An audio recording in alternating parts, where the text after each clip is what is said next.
خط خدا کے بن کر ہے چھایا. عرفان رمضان عرفان رمضان عرفان رمضان عرفان رمضان.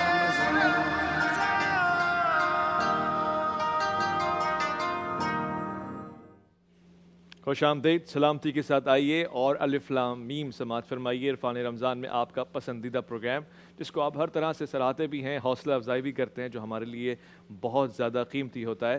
میں آج گفتگو کا آغاز ہمیشہ کی طرح حسب توفیق حسب معمول ایک نیکی کے ساتھ کرنا چاہتا ہوں، اور اس نیکی میں بھی تعاون حاصل ہے سرف ایکسل کا. ملاحظہ فرمائیے گا آج کی ایک نیکی.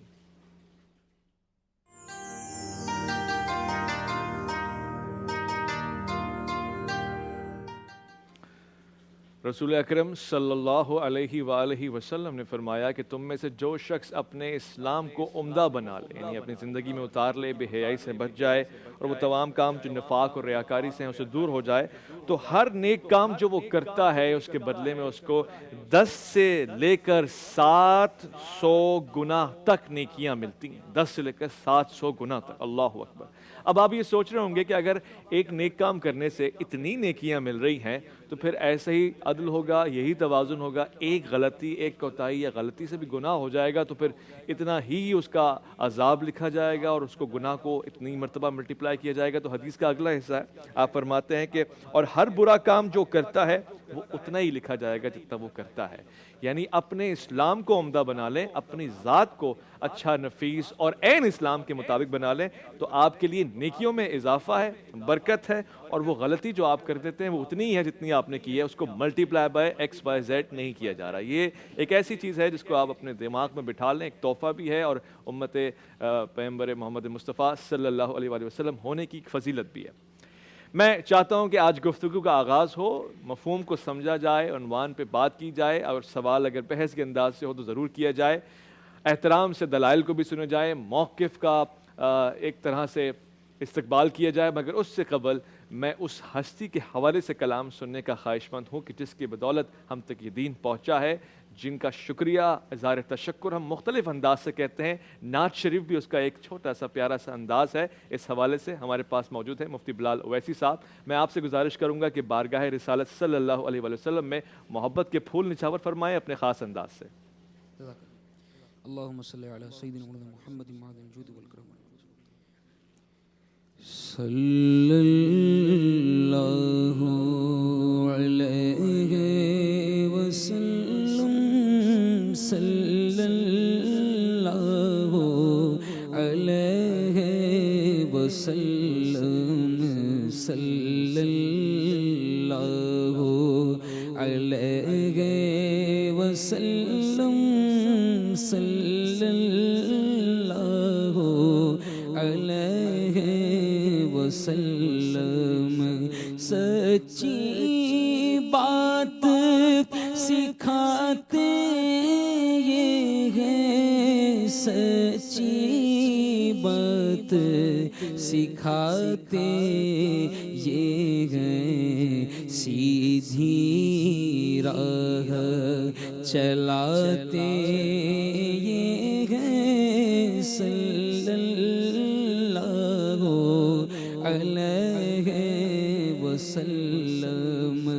رب ہے معطی یہ ہے قاسم، رب ہے معطی یہ ہے قاسم، رزق اس کا ہے کھلاتے یہ ہے، صلی اللہ علیہ وسلم.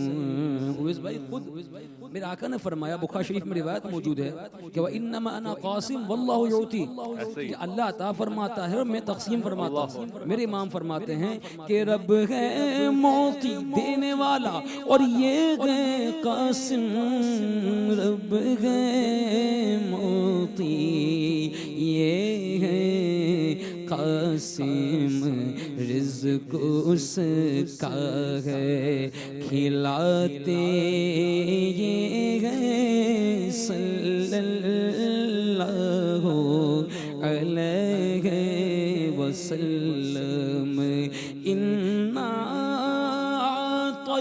اعطیناک الکوثر انا اعطیناک الکوثر ساری کثرت پاتے یہ ہیں صلی اللہ علیہ وسلم ماں جب اکلوتے کو چھوڑے ماں جب اکلوتے کو چھوڑے آ کہہ کے بلاتے یہ ہیں صلی اللہ علیہ وسلم نزع روح میں آسانی دے نزع روح میں آسانی دے کلمہ یاد دلاتے یہ ہیں صلی اللہ علیہ وسلم. اور پھر سے دنیا میں قبر میں نہیں نزاع میں نہیں بلکہ حشر میں بھی کہ سلم سلم کی دھارس سے سلم سلم کی دھارس سے کل پل سے پار لگاتے یہ ہیں صلی اللہ علیہ وسلم.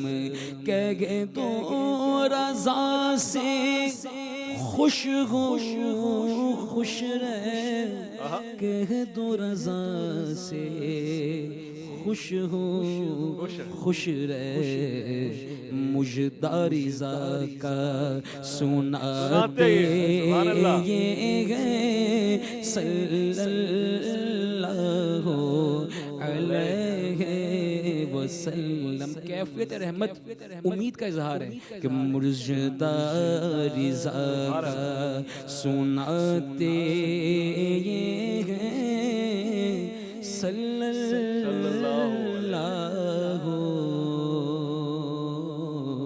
علیہ وسلم.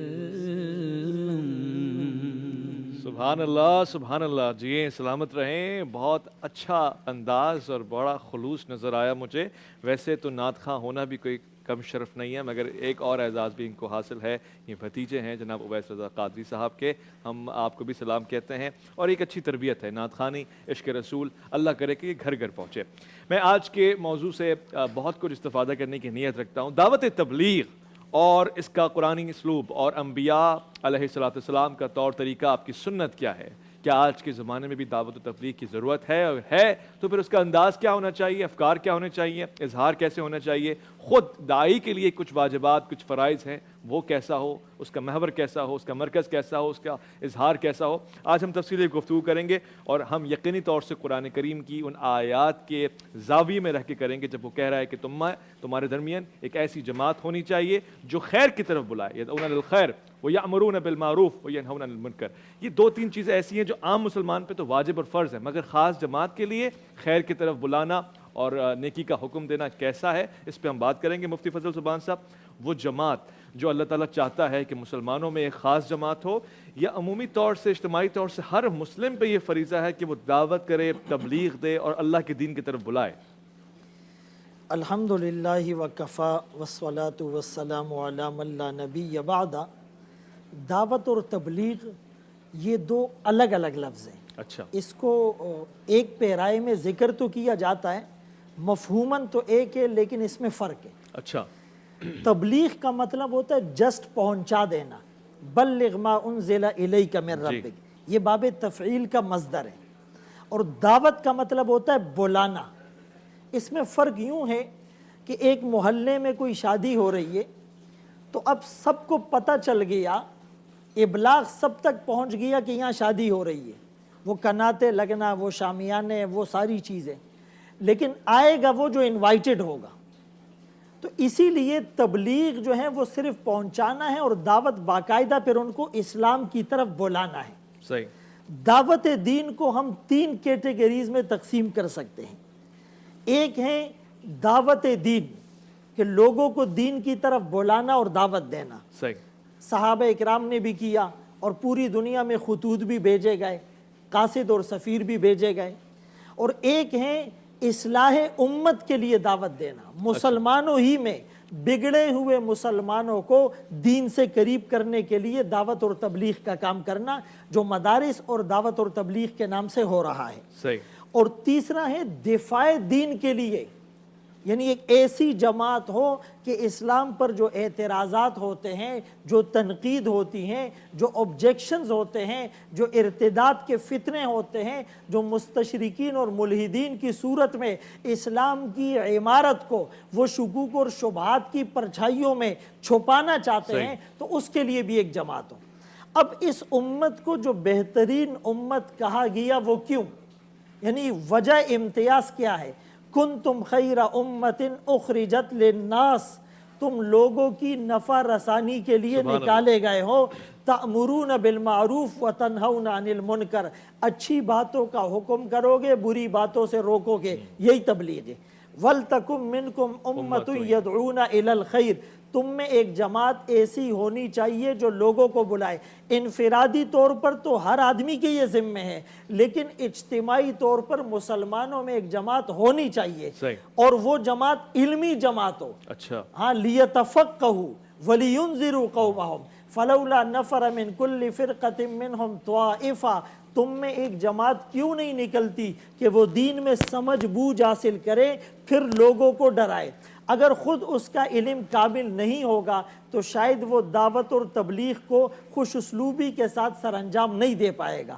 قرآن کریم میں سورہ نحل کی ایک آیت میں یہ طریقہ بتایا ہے، ادع الی سبیل ربک بالحکمہ والموعظۃ الحسنہ وجادلہم باللتی ہی احسن۔ اے نبی، آپ اپنے رب کے راستے کی طرف بلائیے حکمت کے ساتھ۔ حکمت کا ترجمہ امام بغوی نے کیا بالقرآن، قرآنی تعلیمات کے ساتھ۔ موعظہ حسنہ کا ترجمہ انہوں نے کیا کہ بالترغیب والترہیب، کسی کو رغبت اور شوق دلا کر دین کی طرف لانا ہے، اور کسی کو ڈرا کر دین کی طرف لانا ہے۔ یعنی رسول اللہ صلی اللہ علیہ وسلم کی زندگی سے ہمیں ثابت ہوتا ہے کہ آپ نرم خو تھے۔ اگر آپ سخت ہوتے، وَلَوْ كُنْتَ فَظًّا غَلِيظَ الْقَلْبِ لَانفَضُّوا مِنْ حَوْلِكَ، یہ مجمع چھٹ جاتا، کوئی آتا ہی نہیں۔ موسیٰ علیہ السلام اور ہارون علیہ السلام کو اس فرعون کی طرف بھیجا جا رہا ہے جو فرعون انا ربکم الاعلی کا دعوے دار ہے، لیکن ان کو ہدایات کیا دی؟ فَقُولَا لَهُ قَوْلًا لَيِّنًا، بات آپ نے نرمی سے کرنی ہے، لیکن اس کے ساتھ ساتھ اسی فرعون کو کبھی تھوڑا تہدیدی اور وعید کے انداز میں بھی سمجھایا۔ وَإِنِّي لَأَظُنُّكَ يَا فِرْعَوْنَ مَثْبُورًا يَا أَيُّهَا النَّبِيُّ جَاهِدِ الْكُفَّارَ وَالْمُنَافِقِينَ وَاغْلُظْ عَلَيْهِمْ، تھوڑی سی ان سے سختی کیجئے۔ تو اسی حکمت کی ایک تفسیر ابن کثیر رحمت اللہ علیہ نے یہ کی کہ من الکتاب والسنہ، آپ کی دعوت قرآن اور سنت سے مزین ہو، اور والموعظۃ الحسنہ کو کہا من الزواجر، ضرورت کے مطابق تھوڑا سا ڈرا کر بھی، جیسے بچے کو ہم ٹافی دے کر اپنی طرف بلاتے ہیں، آگ سے بچاتے ہیں، لیکن اگر وہ پھر بھی باز نہیں آتا تو کبھی کبھی تہدیداً تھوڑا سا تھپڑ بھی لگا دیا جاتا ہے، چونکہ یہ تھپڑ اتنا نقصان دہ نہیں ہے جتنا اس کے لیے آگ۔ یعنی آپ کہہ رہے ہیں کہ دعوت تبلیغ والے اب تھپڑ بھی لگا دیا کریں کوئی سمجھ نہ رہا ہو تو؟ جادلہم باللتی ہی احسن، یہ قرآن ہی کہہ رہا ہے کہ اگر مناظرے کی اور مباحثے کی اور مجادلے کی اور مخاصمے کی اور مباحثے کی اور ڈیبیٹ کی ضرورت پڑے تو آپ نے دلائل کی روح سے اس کے لیے بھی تیار رہنا۔ ٹھیک ہے، مگر تھپڑ تو نہیں لگا رہے، میں کہہ رہا ہوں کہ ایسا نہ ہو تبلیغی جماعت والے کل ڈنڈے لے کے آ جائیں۔ اصل میں العاقل تکفیہ الاشارہ، عقل مند کے لیے اشارہ کافی ہے۔ ہم نے بچے کا تھپڑ کہا، آپ بڑوں پر لے گئے۔ نہیں، مطلب یہ کہ ہر کوئی عقل مند بھی تو نہیں نا، اشارے ہر کوئی سمجھتا بھی نہیں ہے، اس لیے بات واضح ہو جائے۔ علامہ صاحب، اتنی اچھی بات ہو رہی ہے کہ تبلیغ کی ضرورت بھی ہے، اور آیت کا بھی حوالہ مل گیا کہ آپ کے درمیان ایک ایسی جماعت ہونی چاہیے جو خیر کی طرف بلائے۔ تو میں یہ ایک اپنا سوال پیش کر رہا ہوں، عمومی طور سے میں نے دیکھا ہے کہ تبلیغ کا کام ہر طرح سے ہر لحاظ سے ہو رہا ہے. دعوت اسلامی بھی تبلیغ کا کام کرتی ہے, تبلیغ کی جماعت بھی تبلیغ کا کام کرتی ہے. آپ بھی تبلیغ کا کام کرتے ہیں؟ کوئی ایک جماعت کوئی خاص ہے تو مجھے بتائیں, مجھے پتہ نہیں ہے. یہ جو امام ابصر حضرات ہیں غالباً یہ وہی جماعت ہے. اچھا جی ہاں، اگر خدا ان کی توفیقات میں اضافہ کرے, ان کو قصد و قربت عطا کرے, کام تو وہی کر رہے ہیں. اچھا, میں مولانا صاحب نے ماشاءاللہ بہت خوبصورتی کے ساتھ کثرت سے آیات کا حوالہ دیا اور اپنے بیان کو آیات الہی سے مبرہن کیا اور مزین کیا. یہ سب جتنی آیتیں تلاوت ہوئیں یہ قرآنی اسلوب تبلیغ کے حوالے سے ہیں کہ آپ جب تبلیغ کرتے ہیں تو آپ کے پاس اسلوب کیا ہونا چاہیے. اسلوب کے حوالے سے انہوں نے مفصل گفتگو کی کہ ادعو الی سبیل ربک بالحکمہ والموعظۃ الحسنہ وجادلہم باللتی ہی احسن. حکمت کے معنی بیان کرنے میں ہو سکتا ہے کچھ مفسرین کچھ کہیں, کچھ مفسرین کچھ کہیں. آپ ان الفاظ کے انتخاب میں ذرا غور کریں تو لگتا ہے کہ یہ مخاطبین کے مختلف ہونے کے لحاظ سے متکلم مختلف انداز میں ان کے ساتھ پیش آتا ہے. اگر سمجھدار, عقل مند اور برہانی مزاج رکھنے والے متکلم سامعین ہوں تو بالحکمہ ان کے ساتھ حکمت کے ساتھ گفتگو کرو. اگر عوام ہیں اور پبلک ہیں تو موعظہ حسنہ کے ساتھ. اور اگر ہٹ درم قسم کے ہیں اور میں نے مانوں والی مزاج رکھنے والے لوگ ہوں تو جادلہم باللتی ہی احسن. تو جیسے آپ کے مخاطبین ہوں گے اسی حساب سے آپ کی حکمت عملی ہونی چاہیے. اچھی گفتگو کی, اللہ انہیں جزائے خیر دے. حقیر کی نظر میں اس سے پہلے کہ کیا اسٹریٹجی ہے اسلام کے پاس یا کیا حکمت عملی ہے یا اسلوب تبلیغ کیا ہے, اس سے پہلے مبلغین میں کیا خصوصیتیں ہونی چاہیے اس پر ہماری جی, میں توجہ سوال جانی پوچھوں گا اس چاہیے. حوالے سے. ایک داعی کی کیا خصوصیت ہونی چاہیے؟ ایک داعی میں کیا خصوصیتیں, وہ بہت اہمیت رکھتی ہیں. اس لیے کہ داعی میں اگر وہ خصوصیتیں نہ ہوں جو اس تبلیغ کے لیے اہلیت پیدا ہو جاتی ہے, جن خصوصیات کی وجہ سے وہ خصوصیتیں نہ ہوں تو پھر اس کے تبلیغ میں کوئی اثر نہیں ہوگا. صحیح. اس لیے وہ داعی میں وہ خصوصیتیں ہونی چاہیے. یہ کام انبیاء کا کام ہے. صحیح. اگر انبیاء کا کام ہے, انہی کے راستے پہ چلنا ہے, تو وہ خصوصیتیں بھی جو انبیاء میں ہیں وہ اس جماعت میں ہونی چاہیے. اچھا, کلی طور سے جزوی طور سے؟ جتنی زیادہ ہوں گی اتنا زیادہ مؤثر ہوگا. اچھا, یعنی جتنا زیادہ, مثلا فرض کر لیں کہ علم, خود علم ہی کو لے لیں, تو جتنا زیادہ اور گہرا علم ہوگا اتنا زیادہ اثر انداز ہوگا. عالم ہونا چاہیے. انبیاء کا علم تو نہیں ہو سکتا نا. ہاں, تو میں نے کب کہا وہ بالکل وہی ہو جائیں گے, لیکن راستہ تو وہی ہو, سیرت وہی ہو. ہاں, سیرت وہی ہو, خصوصیات نفسانی اسی طرح کی ہوں, اخلاص اس طرح کا ہو. جی ٹھیک. تو یہ بہت اہمیت رکھتا ہے کہ آپ کے اندر کتنی وہ خصوصیات پائی جاتی ہیں. جتنی پائی جائیں گی اسی حساب سے کامیابیاں بھی ملیں گی اور خدا کے پاس ماجور بھی ہوں گے. ٹھیک ہے, ماشاءاللہ ماشاءاللہ.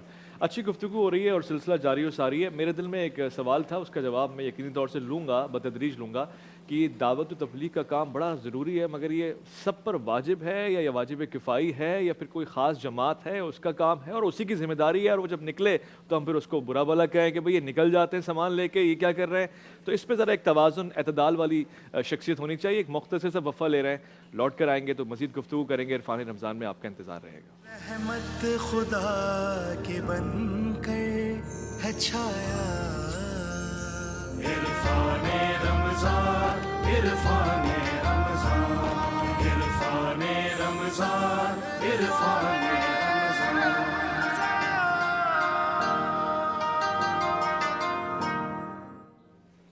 سلامتی ہے اور خیر مقدم آپ کا. دعوت تبلیغ کے حوالے سے بات چل رہی ہے. یہ ذمہ داری کس کی ہے, کون اس کو کس طریقے سے ادا کر رہا ہے, اس پہ بات ہو رہی ہے. مفتی فضل سبحان صاحب, میں نے اکثر یہ دیکھا ہے کہ تبلیغ کے لیے لوگ نکل جاتے ہیں اور ایک اچھا جذبہ ہے, مگر یہ جذبہ بعض اوقات بہت زیادہ جذباتی بنا دیتا ہے اور آپ سارے فرائض سے غافل ہو جاتے ہیں. بیوی، خواتین، بچے مجھے میسج کر کے بتا رہے ہوتے ہیں 6 مہینے ہو گئے، 4 مہینے ہو گئے، ہمارے میاں ہمارے ابو تبلیغ پہ گئے ہوئے ہیں، گھر میں ایک روٹی نہیں ہے، کچھ نہیں ہے، اور جاتے ہوئے کیا کہیں اللہ جانے اللہ کے رسول جانے. مگر یہ کوئی طریقہ ہوا کہ آپ نے واجبات بھی ادا نہیں کرنے اور تبلیغ پہ نکل گئے، پوچھا ہی نہیں کسی سے؟ دیکھیے بنیادی طور پر تبلیغ تو انبیاء کا منصب ہے. دعوت اور تبلیغ کی اہمیت سے، حیثیت سے انکار کرنا یہ تو ایک مسلمان کا شیوہ ہو ہی نہیں سکتا. البتہ کچھ کرائیٹیریا ہیں جسے ہم نے فلفل کرنا ہے. ایک عالم جو ہے اس کا کام ہے مسائل بتانا، ایک مفتی کا کام ہے فتوے دینا، ایک عام مبلغ کا کام ہے مصلح کا کہ وہ صرف اصلاح کی باتیں کرے. صحیح. اگر ایک عام آدمی عالم بن کر مسائل ڈسکس کرے یا مفتی بن کر فتوے دے تو دین کا ایک نیگیٹو پرسیپشن دنیا کے سامنے جائے گا. ٹھیک. تبلیغ ایک ایسا کام ہے کہ یہ ہر مسلمان کی ذمہ داری ہے، اور ضروری نہیں ہے کہ اس کے لیے آپ اپنے گھر سے نکل کر کہیں جائیں گے تو یہ فریضہ سر انجام دے پائیں گے. آپ اپنے گھر میں، اپنے آفس میں، اپنی گاڑی میں، اپنی مارکیٹ میں، اپنے محلے میں کسی کو بھی خیر کی بات کریں گے، یہ تبلیغ ہی ہے. لیکن اپنی ٹریننگ کے لیے، اپنی اصلاح کے لیے اس ماحول سے نکل کر آپ کو اس ماحول میں جانا پڑے گا. صحیح. ایک آدمی ڈاکٹر بننا چاہتا ہے اور وہ چاہتا ہے کہ میں گھر ہی بیٹھ کر کتابیں اسٹڈی کروں، میں میڈیکل کالج نہ جاؤں، پھر میں ہاؤس جاب نہ کروں، پھر میں ہاسپٹل میں نہ جاؤں، تو ظاہر ہے کہ وہ ایک پراپر کوالیفائڈ ڈاکٹر نہیں بن سکتا. ایک انجینئر گھر بیٹھے صرف کتابیں پڑھ کر، صرف لسننگ کے ذریعے سے انجینئر نہیں بن سکتا جب تک وہ پریکٹیکلی اس فیلڈ میں نہیں جائے گا. اسی طرح دعوت اور تبلیغ میں جو لوگ نکلتے ہیں تو سکھانے سے زیادہ نیت سیکھنے کی ہوتی ہے، اور اس ماحول میں رہ کر آپ کو وہ انوائرمنٹ نہیں ملتی. اسی لیے روایات سے ثابت ہے رسول اللہ صلی اللہ علیہ وسلم نے بعض صحابہ کو علم سیکھنے کے لیے بھیجا، جیسے خود انس ابن مالک رضی اللہ تعالیٰ عنہ کو 10 افراد کی جماعت کے ساتھ بصرہ بھیجا گیا تھا حضرت عمر رضی اللہ تعالیٰ عنہ نے. جی. اور بعض کو جو ہے آپ نے خطوط دے کر بھیجا، بعض کو آپ نے تعلیم دینے کے لیے بھیجا، جو ایک مشہور واقعہ بھی ہے جس میں صحابہ کو بعد میں شہید کر دیا گیا تھا. تو ایسے لوگوں کو چاہیے کہ وہ اپنے گھر میں اتنا خرچہ چھوڑ کر جائیں اور اس کا آلٹرنیٹ کوئی نظام بنائیں. دیکھیں ایک آدمی جب سعودیہ جاتا ہے جاب کے لیے، اب وہ 2 سال بعد رہتا ہے، اس پر تو کوئی اعتراض نہیں کرتا کہ جی بیوی بچوں کو چھوڑ کر وہ وہاں گیا ہوا ہے، چونکہ وہاں پیسے کما رہا ہے. لیکن دعوت اور تبلیغ تو مسلمان کے لیے اپنے ایمان اور عقائد کو سیکھنا مال کمانے سے بھی زیادہ ضروری ہے. تو اگر وہ خرچہ چھوڑ کر چلا جاتا ہے تو پھر اس کو اس طرح بلیم نہیں کیا جا سکتا. اگر 2-4 لوگ خرچہ نہیں چھوڑتے یا وہ اپنے گھر والوں کی صحیح نگہبانی نہیں کر پاتے تو اس کو بنیاد بنا کر پورے تبلیغ کے کام کو کرٹیسائز نہیں کیا جا سکتا. بلکہ میں تو آپ کو یہ کہوں گا کہ دعوت دینے والا داعی ہوتا ہے، اور جس کو دعوت دی جائے وہ مدعو ہوتا ہے. اور داعی اور مدعو کا آپس میں رشتہ طبیب اور مریض کا ہونا چاہیے. یعنی ایک ڈاکٹر کے پاس اگر کوئی پیشنٹ آتا ہے تو اس میں کوئی چڑچڑا پن ہے یا وہ کوئی سائیکیٹرک پیشنٹ ہے تو وہ جتنی بھی غلط حرکتیں کرے گا تو داعی اس کو برداشت کرے گا، اس کا ٹالرنس لیول جو ہے وہ وہیں پر ہوگا، اور وہ کسی طریقے سے اس کو قائل مائل کرنے کی کوشش کرے گا. تو اسی طرح ایک داعی جب کسی کو دعوت دیتا ہے تو اس کو آگے سے کڑوی کسیلی باتیں بھی سننے کو ملے گی، اس پر اعتراضات بھی ہوں گے، اس پر تنقید بھی ہوگی، پتھر بھی پڑ سکتے ہیں، لیکن اس کو یہ گھونٹ پینے ہیں. اور جیسے علامہ صاحب نے بھی کہا کہ مدعو کی حالت، اس کے مزاج، اس کے فہم کے مطابق بات کی جائے. انزل الناس منازلہم، realise the value of anything، اور کلم الناس علی قدر عقولہم، لوگوں کی عقل کے مطابق ان سے بات کی جائے. رسول اللہ صلی اللہ علیہ وسلم سے کسی نے پوچھا کون سا عمل افضل ہے؟ آپ نے فرمایا الصلاۃ لوقتہا، وقت پر نماز پڑھنا. پھر کسی نے پوچھا کون سا عمل افضل ہے؟ آپ نے کہا کہ والدین کی خدمت کرنا. پھر کسی موقع پر پوچھا جی افضل عمل کون سا ہے؟ آپ نے فرمایا جہاد کرنا.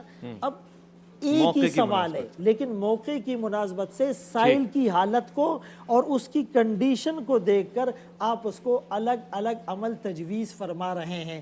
تو اگر ہم تھوڑا سا سیکھ کر علماء کی صحبت میں رہ کر دعوت اور تبلیغ کا فریضہ سر انجام دیں گے تو بہت اچھے سے کر پائیں گے. یہ بہت اچھا ہے. اس جذبے کو ہم یقینی طور سے سراہتے ہیں کہ آپ کے اندر تبلیغ کا جذبہ جاگا ہے. آپ کل ہی جائیں، مگر اس کا یہ ہرگز مقصد نہیں ہے کہ آپ عالم جہل میں جائیں. آپ علم کے ساتھ جائیں اور ایمان کے ساتھ جائیں، اور اگر اس کے درمیان میں ہے تو پھر کسی پہ کوئی حکم صادر نہ کریں. لڑے مت، اتفاق کریں، اتحاد کریں. اس سے بات میں وزن پیدا ہوگا اور لوگ آپ کی شخصیت سے زیادہ متاثر ہوں گے. مجھے ایک حوالہ ذہن میں آ رہا ہے، میں آپ کے سامنے پیش کروں گا. اس کے بعد نعت رسول مقبول صلی اللہ علیہ وآلہ وسلم سنوں گا کہ بزرگ سے کسی نے پوچھا، حضرت امام جعفر صادق آپ پہ ہمارا سلام ہو، جب انہوں نے حکم دیا، یعنی ان سے پوچھا کہ جب میں تبلیغ کے لیے جا رہا ہوں تو کیا مجھے احکامات آپ بیان فرماتے. تو ایک بہت زبردست بات کہ تبلیغ تمہارا جسم کرے، تمہارے انداز کرے، تمہاری سیرت کرے، زبان کا کم سے کم استعمال کرنا، یہ بہت بات کا معاملہ ہے. پہلے آپ کا اخلاق سب سے بڑا تبلیغ کا پیکر ہوتا ہے. میں اس حوالے سے بلال اویسی صاحب سے گزارش کروں گا کہ بارگاہ رسالت میں ہم سب فقیر ہیں اور ہم سب تحفہ پیش کرنا چاہتے ہیں محبت کا، عقیدت کا، الفت کا. آپ ہماری ترجمانی فرمائیے گا. بسم اللہ الرحمن الرحیم. جو آج کا موضوع چل رہا ہے اس حوالے سے کلام پیش کرتا ہوں. اس حوالے سے بھی ہیں شیخ الاسلام والمسلمین میرے امام سیدی اعظم کلام ہے، بڑا پیارا کلام ہے. فرماتے ہیں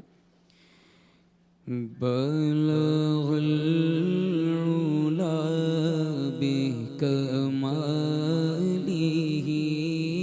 بلغ العلا بکمالہ، کشف الدجى بجماله حسنت جميع خصاله، صلوا عليه وآله، صلوا عليه وآله. وکمال حسن حضور ہے کہ گمان نقص جہاں نہیں. یہی پھول خار سے دور گئے، یہی شمع ہے کہ دھواں نہیں. صلوا علیہ وآلہ. اور تیرے آگے یوں ہے دبیلچے، کون؟ فصحاء عرب کے بڑے بڑے. عربوں کو اپنی زبان کی فصاحت و بلاغت بڑا ناز تھا، لیکن جب میرے پیارے آقا نے کلام فرمایا تو کیا ہوا؟ میرے امام فرماتے ہیں کہ تیرے آگے یوں ہے دبیلچے، فصحاء عرب کے بڑے بڑے، کہ کوئی جانے منہ میں زبان نہیں، بلکہ جسم میں جان ہی. صلوا علیہ وآلہ. اور میں نثار تیرے کلام پر، میں نثار تیرے کلام پر ملی، یوں تو کس کو زبان ہی پر وہ سخن ہے جسم سخن ہو، اور وہ بیان ہے جس کا سبحان اللہ سبحان اللہ ہی صلو علیہ وآلہ اور باخدا خدا کا یہی ہے قل ان کنتم تحبون اللہ فاتبعونی باخدا خدا کا یہی ہے نہیں اور کوئی مفرم کر جو وہاں پہ ہو یہیں آ کے ہو اور جو یہاں نہیں وہ وہاں نہیں صلو علیہ وآلہ بڑا کمال کا شعر فرماتے ہیں کہ کروں تیرے نام پہ جان فدا کروں تیرے نام کروں تیرے نام کروں تیرے نام پہ جان فدا نہ بس ایک جان دو جہاں فدا دو جہاں سے بھی نہیں جی بھرا کروں کیا کروڑوں جہان سبحان اللہ سبحان اللہ صلو علیہ وآلہ اور کروں مدغ اہل تو الرضا پڑے بلا میں میری بلا ارے میں گدا ہوں اپنے کریم کا میں گدا ہوں اپنے کریم کا میرا دین پارا نہیں صلو علیہ وآلہ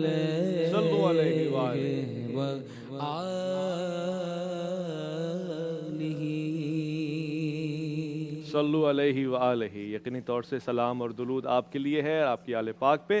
علامہ صاحب یہاں پر ایک دعوت و تبلیغ کے پیراہے میں بات ہو رہی ہے، زاویہ بھی یہی ہے، میں یہ سمجھنا چاہتا ہوں کہ ایک داعی کو کس طرح سے پیش آنا چاہیے، خاص طور سے جو تبلیغ دین کے لیے نکلا ہو، وہ جب کسی ایسے سے بات کرے جو اہل ایمان ہو تو کیسے بات کرے، کسی ایسے سے بات کرے جس کو اسلام میں داخل کرنے کی دعوت دے رہا ہو اس سے کیسے بات کرے، اور کسی ایسے سے بات کرے جو منکر ہو، اختلاف رکھتا ہو اور یقینی طور سے آپ سے لڑائی کرنے کو تیار ہو، اس سے کیسے بات کرے؟ اعوذ باللہ من الشیطان الرجیم بسم اللہ الرحمن الرحیم۔ قرآنی معیارات سے اگر وہ باخبر ہے، آشنا ہے، تو اس کے لیے یہ کام زیادہ مشکل نہیں ہے۔ اصل بات تو یہ ہے کہ وہ اس کام میں اپنی رضا، اللہ کی رضا کو طلب کر رہا ہے، اپنے نفس کے لیے نہیں کر رہا ہے، خود کے لیے نہیں کر رہا ہے، لہذا اس کا اعتماد پروردگار عالم پہ ہونا چاہیے کہ پروردگارہ میں تیرا کام کرنے نکلا ہوں اور جو کچھ بھی میں کروں گا وہ تیری دی ہوئی قوت سے کروں گا۔ تو خداوند متعال سے استمداد، اور یہی معنی وہ اس کا بھی ہے کہ کل امر ذی بال لم یبدأ بسم اللہ الرحمن الرحیم فہو ابتر، ہر اچھے کام کا آغاز بسم اللہ سے کرنا چاہیے۔ بسم اللہ کے اندر خود کمال کے مطالب ہیں۔ مفتی صاحب کو تو معلوم ہے کہ جو بسم اللہ میں بے آیا ہے، با جارہ، اس کے لیے کوئی متعلق چاہیے۔ وہ میرے سوال پہ بات رہے تو آئے اسی پر آؤں گا، میں اسی پہ آ رہا ہوں۔ متعلق چاہیے، یعنی بعض کہتے ہیں کہ میں ابدأ شروع کرتا ہوں اللہ کے نام سے۔ جب آپ اسٹارٹ ہی اللہ کے نام سے لیتے ہیں تو اس کا مطلب یہ ہے کہ آپ اپنا بھروسہ خدا پہ رکھتے ہیں، خود پر نہیں، خدا کے اوپر۔ اگر خدا پہ بھروسہ رکھیں گے تو خوب اچھی طرح غور کریں. اگر آپ کبر اور نخوت اور خود بینی میں مصروف ہیں تو وہ ٹوٹ جائے گا. اگر آپ احساس کمتری کے شکار ہیں تو وہ بھی ختم ہو جائے گا. احساس برتری اور احساس کمتری دونوں ختم ہو جائیں گے اگر آپ کا بھروسہ اللہ پر ہے, اور اللہ تعالیٰ یہی چاہتا ہے. تو ایک مبلغ کو جب اس کام پہ نکلتا ہے تو وہ اپنا تمام بھروسہ خدا کے اوپر رکھے, یہ تو بنیادی چیز ہے. اس کے بعد مثلا اگر وہ دیندار آدمی ہے تو یہ دیکھے کہ دیندار ہے تو کہاں کس چیز کی کمی ہے. اس کے اصول اچھے ہیں, فروع میں کمی ہے, اصول میں ہی کہیں کمی ہے, وہ ظاہر ہے اس موارد کے حساب سے اس کی گفتگو مختلف ہوگی. اور جو آپ کے سامنے ہے وہ پڑھا لکھا ہے تو آپ کا انداز کچھ اور ہوگا, بالکل ان پڑھ ہے تو اس کے ساتھ انداز کچھ اور ہوگا. اس آیت میں بھی اشارہ اسی ان نکات کی طرف ہے. تو وہ تو مبلغ سامنے موارد کے حساب سے اس کا انداز بدل جائے گا یقیناً. ٹھیک, آپ حدیث کے بھی ہے سوال میں لوگوں سے ان کی عقل کے مطابق. آپ کے سوال میں کوئی خاص رخ ہے کہ جسے آپ کریدنا چاہ رہے ہیں؟ نہیں, رخ کوئی نہیں ہے, رخ سارا آپ کی طرف ہے. اور سوال وہی موٹا سا تھا, میں وقت بھی نہیں بچا میرے پاس, لیکن آپ سے میں یہ سوال پوچھوں گا, دہراؤں گا کہ مختلف لوگ ہیں نا, لوگوں سے ان کی عقل کے مطابق خطاب کیا جاتا ہے. تو ایک ایمان میں داخل ہو چکا ہے, ایک ایمان سے دور کھڑا ہے, اور ایک بہت دور کھڑا ہے. آپ کہاں کھڑے پہلے اس پہ فیصلہ کر لیں. مختصر سے وقفہ لے رہے ہیں, لوٹ کر آئیں گے, عرفان رمضان میں آپ کا انتظار کریں گے. رحمت خدا کے بن کر ہے چھایا, عرفان رمضان, عرفان رمضان, عرفان رمضان, عرفان رمضان.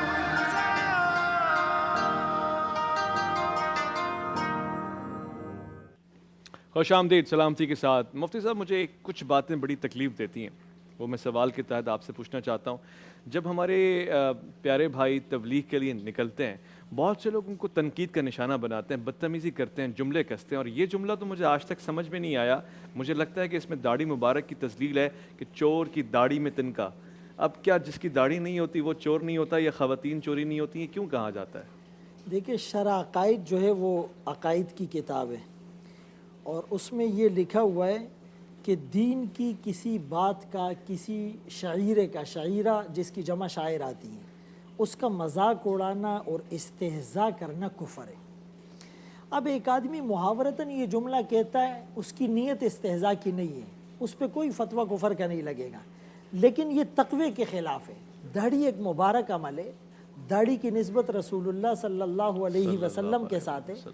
علامہ شبلی رحمۃ اللہ علیہ سے جب پوچھا گیا کہ آپ میدان محشر میں کیا جواب دیں گے, کہ آپ کیا لائے ہیں, اب وہ مفسر, محدث, مورخ, محقق تھے, لیکن فرمائے میں تو ایک جملہ کہوں گا, تیرے حبیب کی یا رب شباہت لے کے آیا ہوں, حقیقت اس کو تو کر دے, میں صورت لے کے آیا ہوں. اتنی بڑی نسبت ہے تو اس پر یہ محاورہ بھی نہ کہا جائے. سبحان دوسرا ہے, دوسرا سبحان اللہ, حقیقت تو اس کو حقیقت اس کو کر دے, میں صورت لے کر آیا. نحن نحکم بالظواہر, فقہ کا تو یہ قاعدہ, ہم تو ظاہری چیزوں پر حکم لگاتے ہیں.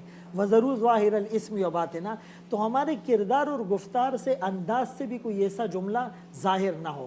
ہم کہے چور کے بالوں میں تنکا, چور کی مونچھوں میں تنکا, لیکن یہ کہ داڑھی کے بارے میں یہ میری ایک آبزرویشن ہے, اور میں اصلاحی طور پر یہ کہہ رہا ہوں کہ اگر اس سے ہم اجتناب کریں تو انشاءاللہ اس سے ہمیں فائدہ ہوگا. چونکہ بات دعوت اور تبلیغ کی آ رہی ہے, آپ نے ایک سوال علامہ صاحب سے کیا بھی تھا کہ غیر مسلموں کو دعوت کا انداز کیسا ہو. تو مولانا کلیم صدیقی صاحب دامت برکاتہم العالیہ انڈیا کے بہت بڑے عالم ہیں, اور وہ نو مسلموں میں کام کرتے ہیں, انہیں اسلام کی دعوت دیتے ہیں. تو اب تک ان کی دعوت سے 5 لاکھ سے زائد غیر مسلم مسلمان ہو چکے ہیں. تو پچھلے سال ملائیشیا میں الحمدللہ ان کی رفاقت نصیب ہوئی. کچھ غیر مسلموں کو ہم نے خود جا کر دعوت دی. کیسے دعوت دی؟ ہم نے نام پوچھا, حال احوال پوچھا, پھر اگر وہ کرسچن ہے تو ہم نے کہا کہ بھائی قرآن کریم کا اسلوب یا اہل الکتاب تعالوا الی کلمہ سواء بیننا و بینکم, جو کامن ایجنڈا ہے کہ اللہ کو آپ بھی مانتے ہیں, ہم بھی مانتے ہیں. کوئی اسے ایشور کہتا ہے, کوئی بھگوان کہتا ہے, کوئی گاڈ کہتا ہے, کوئی خدا کہتا ہے, کوئی اللہ کہتا ہے, کوئی رب کہتا ہے, لیکن ہے ایک ہی. جیسے پانی کو کوئی واٹر کہے, کوئی ماں کہے, کوئی آپ کہے, لیکن ہے ایک ہی. تو اللہ ہم سب کا ایک ہے. پھر اس کے بعد ہم کہتے ہیں کہ بھائی جب اللہ ایک ہے تو اس کے بعد ہم سب انسان ہیں، اور ہمارے جو جد امجد ہے وہ آدم علیہ السلام ہے. یا ایھا الناس اتقوا ربکم الذی خلقکم من نفس واحدہ. تو ہم کہتے ہیں کہ آپ کا اور ہمارا گویا کہ بلڈ ریلیشن شپ، جی پھر ہم انسان بھی ہیں. اور پھر اس کے بعد ہمارے جو نبی ہیں وہ صرف مسلمانوں کے نہیں ہیں. وما ارسلناک الا رحمۃ للعالمین، صحیح. سارے عالمین کے لیے رحمت. اللہ بھی رب المسلمین نہیں ہے، الحمدللہ رب العالمین. قرآن بھی صرف مسلمانوں کے لیے نہیں ہے، ھدی للناس. اسلام بھی سارے انسانوں کے لیے، کافۃ للناس. تو اللہ سب کا، نبی سب کے لیے، قرآن سب کے لیے، ہمارا خونی رشتہ بھی ہے. تو کیوں نہ ہم مل کر اس ایک اللہ کی عبادت کریں. کیا بات ہے. تو جب اس طرح سے آپ دعوت دیں گے تو وہ آپ کے قریب آئے گا، اور انشاءاللہ پھر مسلمان یہ ہونے کی اچھا توفیق طریقہ ہے، احسن طریقہ ہے دعوت کا.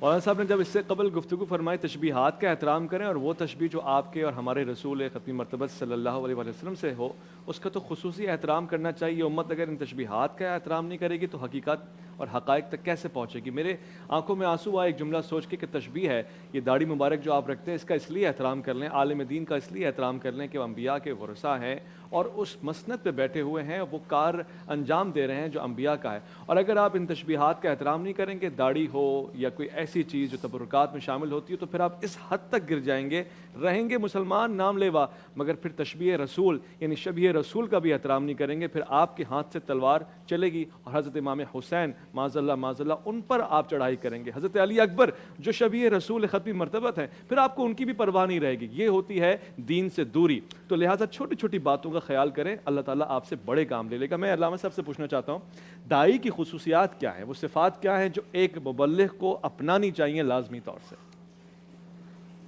بسم اللہ الرحمن الرحیم. داعی میں سب سے اہم خصوصیت تو ایسا اجمالی طور پہ اگر دیکھا جائے تو داعی میں وہ خصوصیات ہونی چاہیے جو پیغمبر اکرم میں اور گزشتہ انبیاء میں ہیں، چونکہ یہ وہی کام کر رہا ہے، ان کا کام کر رہا ہے. ان میں جو خصوصیات ہیں وہ ان میں ہونی چاہیے. میں یہ نہیں کہہ رہا ہوں کہ ان کی طرح ہوں گے، یہ ممکن نہیں ہے کہ کوئی ایک عام فرد بشر جو ہو نبی حضرت پیغمبر کی طرح ہو، لیکن ولیکن اعینونی فی الورع والتقوی، سبحان اللہ. تو یہ وہ ورع اور تقوی میں ان کے راستے میں چلنا چاہیے. تو بہرحال سب سے اہم چیز جو انبیاء میں ہمیں نظر آتی ہے وہ ہے خالص ہونا، صرف خدا کا ہونا، للہیت. للہیت. اللہ اکبر. اس میں کسی طرح کی شہرت، کسی طرح کی ریاکاری، کسی طرح کی مال طلبی، کوئی اور چیز کی آمیزش ان کے کام میں نہیں تھا. ان کے کام صرف خدا کے لیے تھا. یہ خصوصیت انسان میں ہونی چاہیے. حضرت پیغمبر اکرم صلی اللہ علیہ وآلہ وسلم سے ایک حدیث مبارکہ ہے، اس میں آپ نے فرمایا ہے کہ آپ اپنے دل کو خدا کے لیے خالص کر دو تو خدا تمہارے کم عمل کو قبول کرے گا. تو یہ خدا کو یہ پسند ہے کہ ہمارا دل خالص اس کے لیے ہو، ہمارا جو عمل ہے وہ اس کے لیے ہو. جیسے کہتے ہیں تھوڑا سا دو مگر خالص دو. ہاں خالص، جی ہاں. اچھا، اس خالص کے حوالے سے کہ اس خلوص کا معیار کیا ہے یا اخلاص کا معیار کیا ہے، حضرت مولا امیر المومنین علی بن ابی طالب سے منقول فرمان مبارک ہے قرآن الحکم میں. آپ نے فرمایا کہ اخلاص دو ستونوں پہ قائم ہے. ایک امید خدا سے رکھنا، دوسرا خوف اپنے گناہوں سے رکھنا. یعنی خوف اور رجا جو ہے نا، یہ دونوں چیزیں آپ امید رکھیں گے تو اپنے عمل سے، میری قوم سے، قبیلے سے، پیسے سے، فلاں سے، اس سے نہیں، خدا پر امید رکھو. اور اگر ڈر نہ ہو تو کسی اور سے ڈر مت ڈرو، اس سے، اس سے، فلاں سے، فلاں سے نہ ڈرو، اپنے عمل اور اپنے گناہ سے. اگر یہ کیفیت پیدا ہوگی تم مخلص ہو. کتنے خوبصورت انداز میں. تو یہ اخلاص ایک مبلغ میں سب سے پہلی چیز اخلاص ہے. دوسری چیز اس کی گویائی میں اور اس کے کردار میں کھراپن. اچھا، قول قولا سدیدہ والی بات. حضرت پیغمبر اکرم قول قولا سدیدہ، حضرت پیغمبر اکرم صلی اللہ علیہ وآلہ وسلم سے بہت خوبصورت حدیث منقول ہوئی ہے کہ لا تنظروا الى طول رکوع الرجل، الى کثرت رکوع الرجل و طول سجود الرجل، بل انظروا الى صدق الحدیث و اداء الامانہ. ایک اور جگہ پر پیغمبر اکرم سے ایک اور جگہ پر منقول ہے کہ لا تغتروا بکثرت عبادتہم بل اختبروا بصدق الحدیث و ادا الامانہ. اللہ اکبر، زیادہ عبادت دھوکے میں نہ آؤ، دھوکے میں نہ آنا کہ کوئی مثلا اتنی زیادہ نمازیں پڑھ رہا ہے، اتنے اس سے روزے مغرور رکھ نہ رہا ہو. ہے، ایسے حج کر رہا ہے، اتنے نیک کام کر رہا ہے. ان اعمال کو دیکھ کے اسے اچھا آدمی نہ سمجھو، صحیح. دھوکے میں نہ آؤ. اس کا اچھا ہونا تب پتہ چلے گا کہ جب وہ بولے تو وہ بولے جو مطابق واقع ہے، اور عمل اس کا کھرا اور کردار جو ہے وہ پاکیزہ ہو، واہ. خیانت کار نہ ہو. سبحان اللہ. امانت کردار کی سچائی ہے، صداقت زبان کی امانت داری ہے. اگر آپ غور کریں تو یہ امانت اور صداقت دونوں جڑے ہوئے ہیں، ملے ہوئے ہیں. یعنی جس کی زبان میں صداقت ہوگی وہ ظاہر عمل میں امین بھی ہوگا، اور جو اپنے عمل میں امین ہوگا وہ اپنی زبان میں صادق بھی ہوگا. واہ. تو یہ ملے ہوئے ہیں. تو یہ دوسری چیز ہے کہ ٹھیک. ضرور اس میں ہونی چاہیے. تیسری چیز، وہ اپنا یہ عمل کسی اور غرض سے نہ کرے بلکہ خدا سے اجر پانے کی امید سے کرے. یہ تمام پیغمبروں نے کیا ہے کہ مختلف آیات ہیں پیغمبروں کے حوالے سے کہ لا اسألکم علیہ مالن کہیں پر ہے، کہیں پر اجرن ہے، اور کہیں پر ہے الا ان اجریہ الا علی رب العالمین، اور کہیں پر ہے ان اجریہ الا علی اللہ. اللہ. تو مطلب ایک ہے، فرق نہیں پڑتا. یعنی انبیاء نے جو بھی کام کیا وہ خدا کی رضا کے لیے وما علینا الا البلاغ اور المبین. انہوں نے ان کے نظر میں، ان کے پیش نظر اگر اجر کا طلب کرنا ہے تو وہ خدا کے اوپر ہے، لوگوں سے نہیں. تو اگر مبلغ میں بھی یہ کیفیت ہونی چاہیے، صحیح. سوائے ہمارے پیغمبر اکرم صلی اللہ علیہ وآلہ وسلم کے کہ آپ نے اجرت بھی مانگی ہے. قل لا اسألکم علیہ اجرا الا المودۃ فی القربى. لیکن یہ اجرت بھی پیغمبر نے خود سے نہیں مانگی ہے، بے حکم خدا مانگی ہے. قل، یعنی کہ اہل بیت کی محبت اور مودت اجر کے طور پہ مانگی، اجر کے طور پہ مانگی اور بے حکم خدا مانگی اس ہے. کی تشریح یہ ہے کہ رسول اللہ صلی اللہ علیہ وسلم نے ایک دعا بھی کی اور سکھائی، اللہم انی اسألک حبک وحب من یحبک وحب عمل یقربنی الی حبک. اللہ میں آپ سے مانگتا ہوں آپ کی محبت اور ان کی محبت جو آپ سے محبت کرتے ہیں، اور ایسے عمل کی محبت جو مجھے آپ کے قریب کر دے. جب ہم التحیات پڑھتے ہیں نا تو السلام علینا وعلی عباد اللہ الصالحین، تو یعنی کہ نیک لوگوں پر بھی دعا کی گئی، کروائی گئی. بلکہ ایک بہت بڑے بزرگ سے جب کسی نے کہا کہ جی آپ میرے لیے دعا کریں، جی، تو حضرت فرمانے لگے ایک کام تم کر لو، ہر نیک آدمی کی دعا میں تمہارا نام آ جائے گا. کیا کام ہے وہ؟ کہ تم نیک بن جاؤ. اللہ اکبر، سبحان اللہ. کیونکہ نیکوکاروں کے لیے دعا ہوتی ہے. ایک جملہ تمام کروں گفتگو کو، یہ بھی جو اہل البیت علیہ آل پیغمبر اپنے قربا کی جو مودت رسول اللہ نے مانگی ہے، یہ بھی اس لیے نہیں کہ اپنے لیے کوئی فائدہ حاصل کرنا ہو یا قربا کو اس سے کوئی فائدہ ملتا ہو، بلکہ امت کی بھلائی، بلکہ یہ بھی قرآن میں ہے. قل ما سألتکم من اجر فہو لکم. اور سورہ فرقان میں ایک آیت ہے، مولانا صاحب کے علم میں ہوگا، قل ما اسألکم علیہ من اجر الا قل ما اسألکم علیہ اجرا الا من شاء ان یتخذ الی ربہ سبیلا. اللہ کی طرف جو راستہ چاہے. تو معلوم ہوتا ہے کہ یہ اہل البیت علیہ السلام کی محبت خدا تک پہنچانے والا راستہ تھا. اور جب ایسا ہے تو پھر یہ تو مانگنا ہی چاہیے، مانگنا ہی چاہیے. حقیقت طور سے یہی تو محبت ہے، یہی حوالہ ہے. اور خدا کی قسم اس حوالے کو کوئی بھی چھوڑنے کو تیار نہیں، کم سے کم میں اور ہمارے مہمان چھوڑنے کو تیار نہیں، چاہے جو بھی تانا لگایا جائے، کوئی کہیں بھی کیا جائے. اہل بیت کی محبت ہمارے دلوں میں پروردگار اتارتا رہے، بڑھاتا رہے اور کم نہ ہو کبھی بھی. ایک مختصر سا وقفہ لے رہے ہیں، لوٹ کر آئیں گے. عرفان رمضان میں آپ کا انتظار رہے گا. رحمت خدا کے بن کر ہے چھایا عرفان